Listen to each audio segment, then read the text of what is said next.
사실은 현재 교육 시스템이 가장 안 맞는 학교가 서울대일 것 같습니다. 왜냐하면 현재 교육 시스템은 표준화된 시스템입니다. 지식인 내용 교육 과정도 표준화가 돼 있고 학점도 표준화가 돼 있고 교수법도 상당히 표준화돼 있고, 그러면 이 표준화된 시스템을 가지고 적용하면 가장 안 맞는 학교가 서울대학교여야 정상이거든요. 그러면 그런 문제들을 최일선에서 경험하시면서 좀 바꿔주려는 노력을 서울대학이 해야 될 것 같습니다. 이게 뭐 정부를 탓해도 되는 문제가 아닌 것 같고, 뭔가 내부적인 변화나 혁신이 필요할 것 같은데, 그거는 지금 그 단순한 시스템, 획일적 시스템에서 다양한 시스템으로 전환인데 그걸 어떻게 가능할까요? 그런 논의를 좀 이렇게 출발을 해봐야 될 것 같은데. 예, 임도빈 선생님. 네, 제가 아까 이제 교수, 그러니까 교육이라는 상품이 공급자와 수요자 말씀을 드렸는데, 사실은 현재 상태로는 창의성을 사회과학 분야는요, 제가 총 과정에서 봤을 때는 창의성을 기르기보다는 창의성을 억압하는 쪽으로 저는 교육이 이루어지고 있다고 봅니다. 그러니까 저희가 전해줄 그런 주식이 정체가 있고 학생들이 잘 받아 적으면 되니까. 그러면 이거를 어떻게 해야 되냐는 것은 창의성을 늘려주는 건데요. 예를 들면 시험 문제 같은 것도 뭐 아까 옥스퍼드 그런 얘기는 문과에서 더 많이 적용될 수 있거든요. 시험 문제에서 과연 민주주의는 인간의 자유를 중지시키는가, 이런 문제를 낸다라고 친다면, 옛날에 제가 그런 선문단 같은 거 냈어요. 그랬더니 애들이 되게 싫어해요. 애들은 교과서 어디 몇 페이지에 나오는 거, 그 비슷한 거를 딱 쓸 수 있게 만들어야 이거 좋아하는 거지. 선문단 같은 거 나는 답이 없다, 이런 찬성도 좋고 반대도 좋다, 수없이 얘기해도 애들은 그걸 제일 싫어합니다. 그리고 그 다음에 수강생 싹 빠져버립니다. 그러니까 이게 지금 뭐가 문제냐 그러면은, 저는 인문사회계 교육이 우리는 서울대가 이미 기능이 지금 거의 정지에 가까운데 맞다고 보는데, 그건 뭐냐면 대부분이 로스쿨 아니면은 고시교육을 하고 있기 때문에, 거기서 학점이 제일 중요하다고 생각하고 있기 때문에.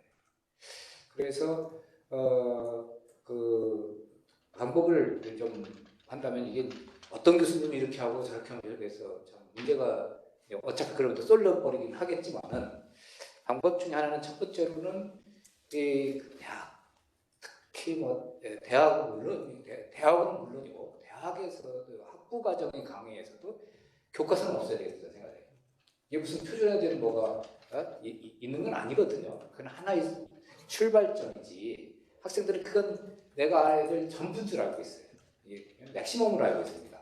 근데 그건 미니멈이고 그 위에 얼마든지 해야 된다는 걸 이들이 잘 인식을 못하는 것 같고, 이제 두 번째로는 이제 시험 문제를 조금 이렇게 선문답 같은 뜬구름 없는 거를 하되, 또 채점도 이 교수님들이 자기 거기 얽매이면 안 되거든요. 교수님들이 오픈마인드 돼 있어가지고 나하고 생각이 달라도 논리가 맞다면, 또 주장이 그래도 흥미있게 정말 보통 사람 생각하지 않았던 걸 있다면 점수를 주는, 뭐 이런 쪽으로 좀 바뀌어야 되겠고, 어차피 이제 그런 경우에 교수님들이 전부 동의를 안 하실 거니까, 예를 들면 학부 강의도 3명 작은 강의도 좀 인커리지 시키고, 거기에 그런 작은 강의는 좀 학점의 상대평가 기준이라든지 이런 걸 조금 더 완화해서, 그래서 자꾸 그런 쪽으로 좀 유도를 해야지 되지 않을까, 이렇게 생각됩니다. 네, 감사합니다. 사실 다음 질문은 그 포닥이나 우리 연구 교수님, 조 교수님, 부 교수님, 지금 정년보장을 받기 위해서 열심히 준비하시는 분들인데, 그분들에게 좀 앞으로 20년 동안 연구하고 교육하고 할 때 어떤 마음으로 했으면 좋을까라는 조언을 좀 구하는 질문인데요. 그에 앞서서 지금 교육 문제가 아주 심각한 문제로 좀 대두가 됐고, 그래서 금영철 선생님 잠깐. 그 부분에 대해서 조금 더 첨언하고 싶은데요. 우리 학교에 크게 학부에서는 이제 교양 과목과 전공 과목이 뭐 있고, 다른 대학도 대부분 그렇지만요.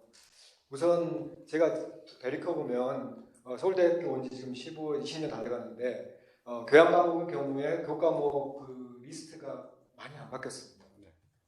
전공 과목도 저희가 한 번 개편을 했는데 지금 거의 10년 된 상태고요. 그게 무슨 이야기냐면은 기존에 있는 교양 과목의 경우에는 한번 그 교양 과목 리스트에 진입을 하게 되면 그에 대한 컨트롤이 거의 안 되고 있는 게 현실이라고 볼 수 있습니다. 반면에 새로운 교과 과목을 진입하는 건 굉장히 어렵습니다.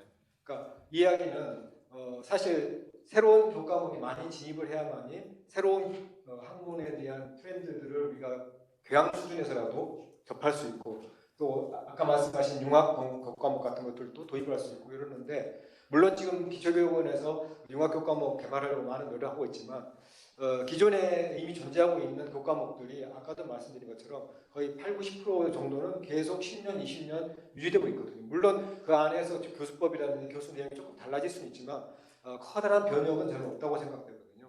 일단 그게 가장 큰 문제 중에 하나고 학부 전공에서도 마찬가지입니다. 학부 전공에 아마 다른 많은 그 학과들도 제 생각에는 일종의 커리큘럼이라는 게 있어가지고 그게 보통 5년, 10년, 15년 이렇게 유지가 되거든요. 그리고 그 교과목이 한번 개설이 되면 그 이름으로 그런 내용으로 수업을 계속해야 되죠. 그러면 새로운 학문 지식이라든지 새로운 융합 교과목이라든지 이런 것들 도입하기가 굉장히 어려운 상황입니다. 그래서 제가 독일 대학과 또 그 미국 대학을 최근에 제 학과 교과 과목 커리큘럼 개편을 하려고 살펴봤더니 그쪽 대학들은 교과목 리스트가 수백 개입니다. 그러니까 그때마다 새로운 주제로 교과목들을 제공하고 그러니까 이번 올해는 새로운 교과목 이런 걸 제시하고 또 내년에는 전체적인 흐름이 이러하니까 이런 교과목을 제시하고 그래서 그러다 보면 점점 새로운 지식과 과거의 지식이 쌓여가고 뭐 이런 과정이 있는 것 같은데 우리처럼 너무 이제 제도화되어 있는 그런 교과목 시스템이기 때문에 단점이 아마 그런 측면에서 나타나는 것 같고 물론 다 장점도 있겠죠. 어느 정도는 정형화된 수업을 들을 수 있고 표준화된 수업을 들을 수 있다는 장점이 있지만 아까 말씀드린 그런 새로운 변화와 이와 같이 지금 굉장히 빠른 변화를 보이고 있는 사회에 대해서 또는 기술 변화에 대해서 수용하기 어려운 시스템인 거는 사실인 것 같습니다. 네, 감사합니다. 우리 전통적인 교과목들이 안 없어지고 리스트에 계속 남아있고 사실은 그 과목들을 기초로 하고 나머지 새로운 교과목들이 부수적인 것처럼 느껴질 때가 많이 있는 것 같습니다.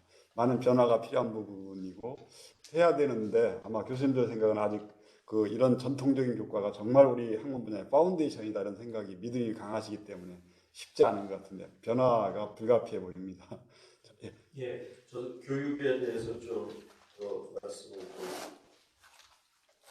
드리자면, 그러니까 학문 분야마다 좀 특성은 있는 것 같습니다. 그러니까 근데 기본 교육, 기본 교과목 아주 펀더멘탈은 그렇게 크게 변하지는 않는 것 같고요. 그거는 기초적으로 해야지만 될 건데. 그리고 우리 지금 교육에 대해서 논할 때 우리가 너무 그런 게 안 돼 있어서 창의성 교육 이런 얘기들을 많이 하는데 창의성도 물론 중요하고 그런데 기본적으로 지식을 습득하는 거가 기본이 일단은 돼야지 될 것 같거든요. 근데 우리는 어떻게 보면 100% 그것만 해왔기 때문에 주입식 교육이 됐는데 그 주입식 교육도 일단은 기본으로 해야지 된다고 저는 생각을 하고요. 그거에 가장 효율적인 건 뭐니 해도 강의가 아닌가 싶습니다. 저도 공부도 해보고 이제 학생도 가르치고 근데 이제 그게 100%가 돼버리니까 지금 뭐 창의성 문제, 아까 튜터링 문제 말씀도 하고 좋은 제도긴 한데 그래서 제가 이제 저도 강의도 하고 대학원생 지도도 하면서 어떤 게 이게 참 교육일까 하면서 내 나름대로 이게 참 외람되지만 이게 정말 이게 참 교육이다라고 느꼈던 순간이 있었는데 저희 학생들 이제 대학원생들이죠. 뭐 학부하고 대학원은 다르지만 대학원생들의 그 세미나를 진행하면서 학생들이 발표하고 학생들이 질문하고 교수는 가이드를 하고 잘못하면 나무라기도 하고 격려도 하고 그런 거를 하면서 그러니까 저 선배 교수님 중에 한 분이 이런 표현을 했는데 저는 참 공감을 하는데 교수는 드럼 치는 사람이고 실제로 춤추는 사람들은 학생이지 교수가 나와서 춤추려고 그러면 안 되니 교수는 드럼 쳐갖고 장단 맞춰주는 일을 하고 학생들이 무대에서 춤추게 하는 역할을 한다는 표현이 저는 참 공감이 됐는데 그러니까 학생들이 발표를 하고 토론을 하고 이게 교수는 이제 앉아갖고 보는 거죠. 그래서 이제 빗나가려고 그러면 제대로 좀 잡아주고 이런 드럼 치는 역할, 장단 맞추는 이런 역할이라고 생각을 하는데 그건 이제 굉장히 그 대학원생들 그게 연구기도 하고 교육이죠. 대학원생들 교육이죠. 근데 그런 방법이 굉장히 효율적이고 좋은 방법이겠구나라는 생각이 드는 거예요. 지네들끼리 막 디스커션을 하고 막 뭐 그러니까. 근데 그러면 학부 교육에서 어떻게 그런 걸 적용할 수 있을까 그런 생각을 하게 되고, 그러니까 제가 쓰는 교과서 아까 교과서 필요 없다고 없애야 된다는 말씀은 하셨지만 저는 조금 의견이 다른 게 교과서는 전적으로 필요하다고 생각이 되고요. 그러니까 학문 분야가 다르기 때문에 제가 그거 틀렸다는 말씀을 드리는 게 아니라 제 입장에서 그 저 책에 보면은 이 미로를 저 당근이 끝에 있고 토끼가 당근 찾아가려면 막 들락날락 하면서 트라이얼 에러를 해갖고 당근을 찾잖아요. 이 과정이 이제 연구의 과정이고 아는 길을 쑥 가서 당근 찾아서 먹는 게 이제 교육의 과정인데, 어떻게 보면 지난 200년 동안 연구해 놓은 거를 교과서에 굉장히 딱 정리를 해놨잖아요. 이게 얼마나 효율적인 거예요. 딱 잘하는 대가가 정리해 놓은 게 딱 교과서인데, 그걸 또 잘 받아먹게 하는 게 강의거든요. 잘 아는 교수님이 잘 강의를 하면 굉장히 효율적으로 받아서, 그러니까 지식 전달의 수단으로는 강의만 한 게 나는 없다고 생각을 해요. 그래서 강의를 하는데 이제 문제는 그게 이제 지식만이 중요한 게 아니라 더 중요한 게 뭐 상상력이고 창의력이고, 근데 그럼 그런 교육은 어떻게 시킬 건가? 그래서 저 나름대로 고민을 좀 하다가 그런 그 대학원에서의 학생들하고 하는 그런 교육을 학부에도 좀 적용을 했으면 좋겠다라고 몇 년 전에 생각을 해서 동영상 녹화를 한 학기 걸 먼저 해놨습니다. 한 학기 걸 해갖고 1시간마다 들어오기 전에 내 동영상 강의를 듣고 공부를 다 하고 오는 거죠. 그러니까 지금 그 동영상을 happen to be 굉장히 유용하게 쓰는데, 지금 비대면이 코로나가 와갖고 코로나 올 줄 모르고 해놨는데 지금 코로나 와서 그냥 잘 쓰고 있는데, 그러니까 학교 오기 전에 듣고 오는 거죠. 듣고 와서 이 교실에서는 들은 거 갖고 학생들이 발표를 하고 학생들이 질문을 하고 그 생각나는 것들에 대해서 그걸 기본 지식을 습득하는 건 기본이고, 그 다음에 궁금한 것들을 서로 주고받고 하면은 그게 일종의 플립드 러닝이죠. 먼저 공부를 하고 토론을 하고, 그런 방향이 지식 습득도 하고 창의성 교육도 같이 할 수 있는 방법이 아닌가, 그런 생각을 좀 해보게 됩니다. 네, 감사합니다. 교수법의 변화를 위해서 나름대로 많은 노력을 하셨고 그 경험을 공유해 주셨습니다. 감사드립니다. 그 시간이 많지 않아서 혹시 우리 후배 교수님들한테 또 후배 연구자들한테 해주실 말씀 한 두 가지 정도, 한 가지 또는 두 가지 정도 핵심적인 거를 말씀해 주신다면 어떤 게 있으실까요? 예, 아까 뭐 교과서 말씀에서 좀 해명을 하려 했더니 좀 시간이 없으시니까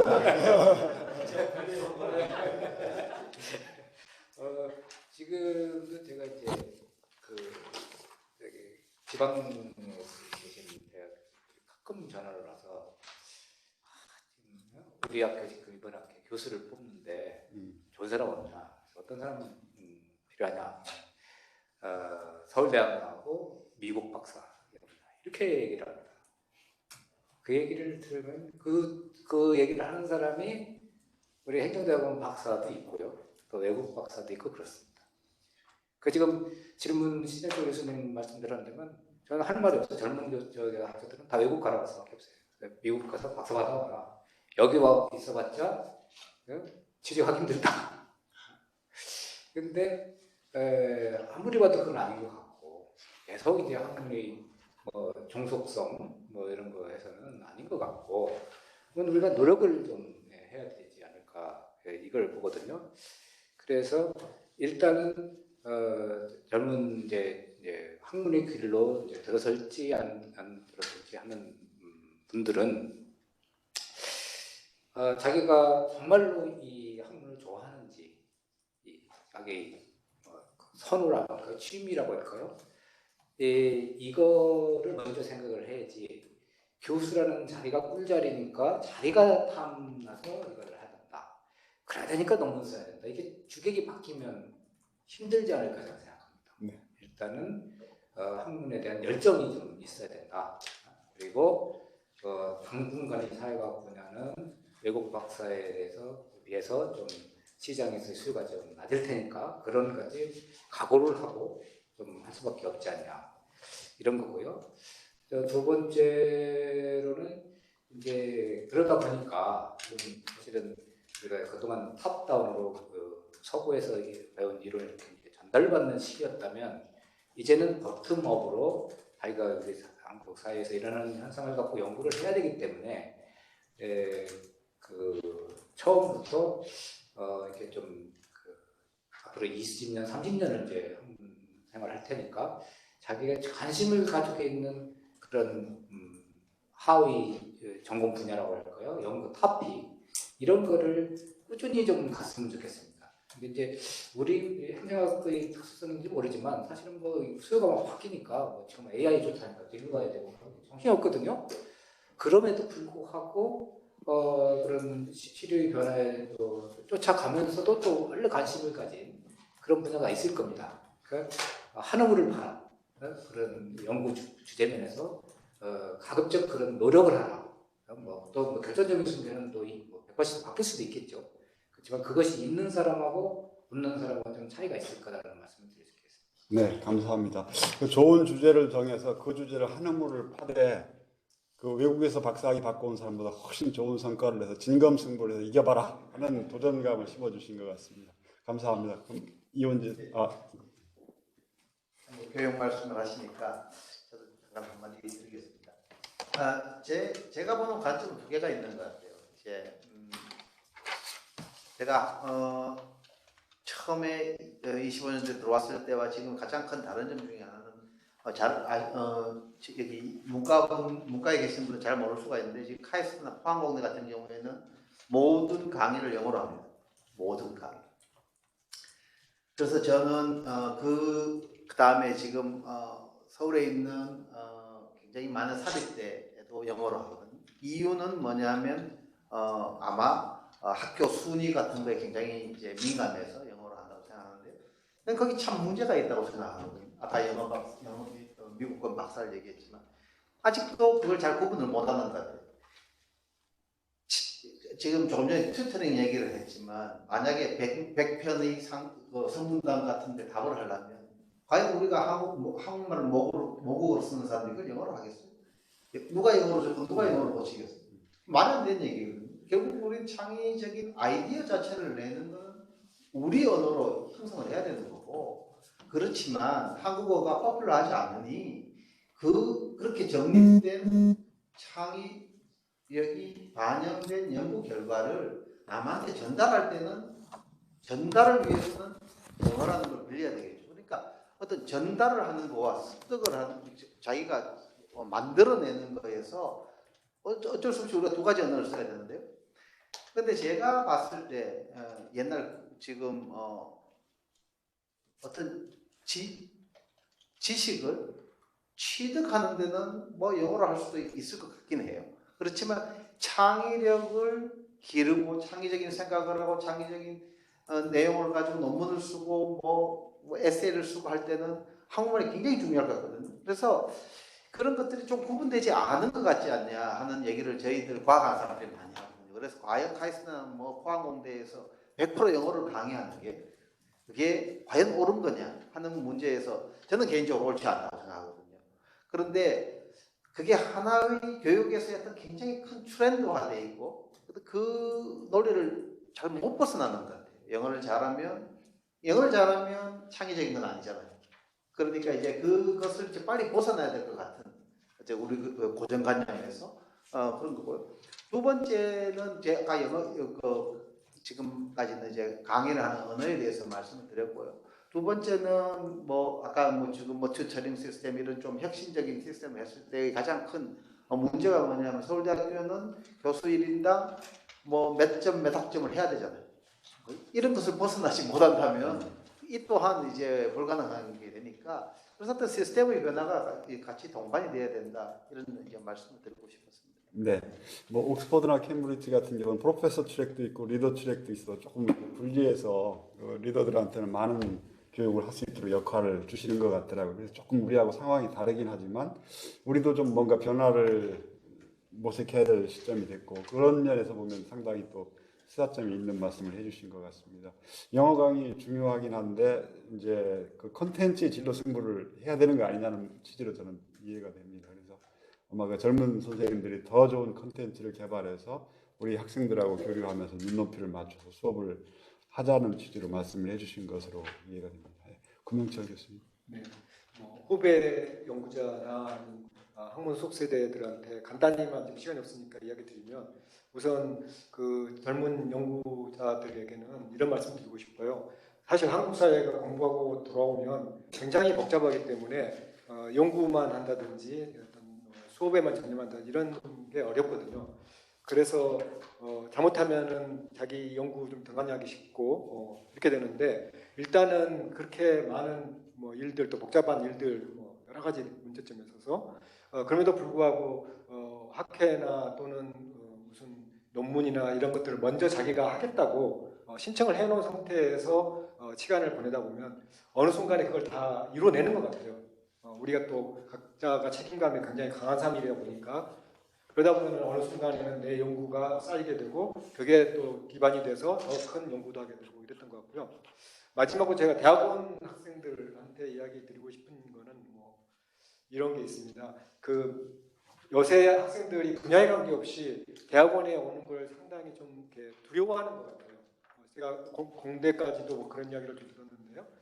그 이야기는 그 다수가 하지 않은 길, 다수가 가지 않은 길에 대해서 내가 갈 경우에 나만 이 길을 하는가 이런 두려움이 있고 그러다 보면은 결국은 주변 다른 학생들처럼 경제적인 문제 해결하기 위해서 사회에 진출하게 되는데 물론 그것도 하나의 삶의 방법이겠죠. 그런데 정말 공부를 하고 싶고 내가 창의적인 어떤 새로운 것을 만들어내고 싶은 사람이라면 학문을 해야 될 텐데 그럴 때 그런 두려움을 떨쳐버리기가 쉽지 않죠. 그래서 한마디 딱 정리해서 이야기 드리고 싶은 건 이겁니다. 그 사회에 나가서 경제적인 문제를 해결하는 과정에는 꿈을 하나씩 내려놓는 그런 과정 같아요. 그러니까 주변에서 많은 학생들을 보니까 반면에 공부를 하는 길을 선택한 사람들은 꿈을 하나씩 이루어 나가더라고요. 예를 들면 석사를 공부해서 그 논문을 쓰면 그 다음에는 더 창의적인 논문 주제를 발전시켜서 박사 논문을 쓰게 되고 박사 논문 쓰고 나면 내 프로젝트를 신청해서 나름대로 나의 것을 만들어내고 그런 과정에서 점점 더 큰 일들을 해내게 되고 사실 저희 이 나이에 대부분 계신 선생님들이 50대 중후반 이상인 것 같은데 다 선생님들 나름대로 꿈이 있으실 겁니다. 사회에 우리 또래 동기들 친구들 보면 이미 꿈을 많이들 내려놨어요. 그런 거를 한 번 더 생각해 보시고 지금 내가 고민이 된다면 다시 한 번 더 진지하게 생각할 필요가 있지 않을까. 네, 요즘 학생들이 대학원을 기피하는 경향이 있는데 대학원에 와서 공부를 하는 것은 자기 빈 곳을 계속 채워가는 과정이고 보람이 있을 거다라는 그 도전적인 말씀을 해주신 것 같습니다. 감사합니다. 그 박태환 교수님께.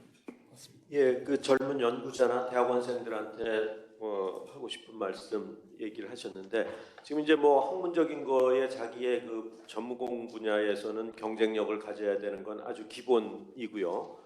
그런데 아까 잠깐 그 사회과학 쪽하고 말씀하신 거는 지금은 아마 자연계도 똑같을 것 같은데 이공계는 그런 데서는 이미 이제 벗어났습니다. 그러니까 미국 박사 선호하고 그러는 거는 상당히 아직 완전히 벗어났다고는 못하지만 그거는 지금 상당히 벗어났고 학교 출신을 지금 따지는 거는 상당히 구시대적인 사고 방식으로 인지하고 있고 주로 뽑는 게 이제 퍼블리케이션 리스트를 보고 뽑으니까 그런 데서는 많이 벗어났는데 하여튼 그런 전공적인 건 기본이지만 젊은 분들한테 얘기하고 싶은 거는 사람을 뽑을 때 꼭 보는 게 뭐냐면 그 사람 어떤 사람이야 이거는 꼭 물어보거든요. 그러니까 누구를 통해서든 물어봅니다. 그러니까 여기 전 세계의 사람들, 한국 사람들 한 두세 달이 걸치면 다 연결이 되거든요. 물어 해갖고 이 사람 어떤 사람이야?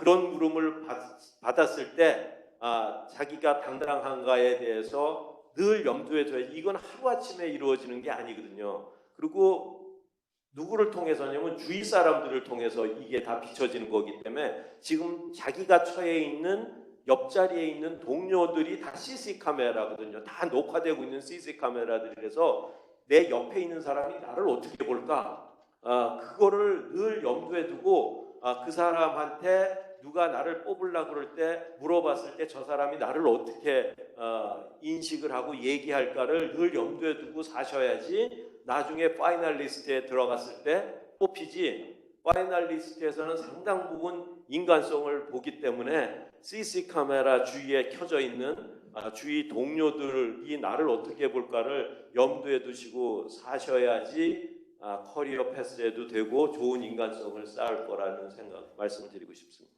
네, 감사합니다. 인간성이 더 중요하다는 말씀을 해주신 것 같습니다. 사실은 이제 모든 문제가 인간성으로 귀결되는 경우가 많이 있는 것 같습니다. 네, 감사드리고요.